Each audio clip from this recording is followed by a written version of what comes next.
Good morning, children, and once again, welcome to your political science class. Children, as you remember that in previous video I was teaching you one chapter, federalism. So today I will carry on with that same chapter, federalism. So today I am going to tell you that how India is practicing federalism. As you know that in our country we have three forms of government. One government is for the center, and or you can say that one government we have in the center which is for the whole country. The other government we have in each and every states of our country, and beside the central government and the state government we have one more government which works on the district level. So as I told you that in federalism it is very important that the government should have more than one level. So in our country we have federalism because we have 2 3 levels of government. For the entire country, central government; for the states, state government; and one more government which is local government, which works on district level, village level. So we can say that our country practices federalism. Beside this, today we will discuss about the legislative powers, how the legislative powers are distributed in our country. In our country, the legislative powers are distributed very clearly.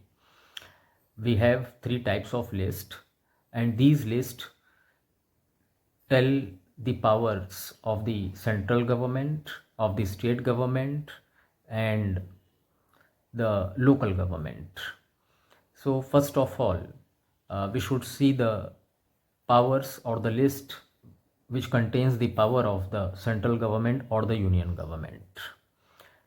The list which contains the powers and functions of the union government, that list is known as union list. This list has 97 subjects, and all these subjects are of national importance like defense, foreign policy, atomic energy, banking, post, and telegraph, and many others. Only the union government can pass laws on these subjects which are in union list. The second list is the state list.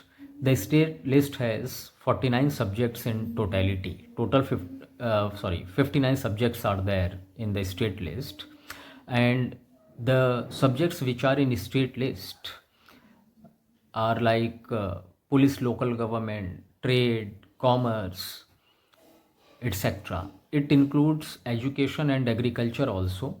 And whatever subjects are there in the state list, only the state government has the power to work on those subjects. Union government or the central government cannot interfere in the working of the state government regarding these all subjects which are mentioned in the state list.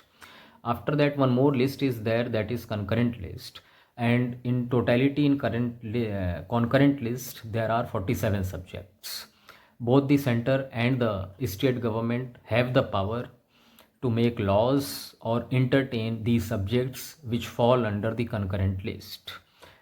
These subjects are, for example, education, forest, trade unions, adoption, and succession. These all subjects fall under the category of concurrent list, and both the government, I mean the state government and the union government, both the government have the power to entertain these subjects which fall in concurrent list.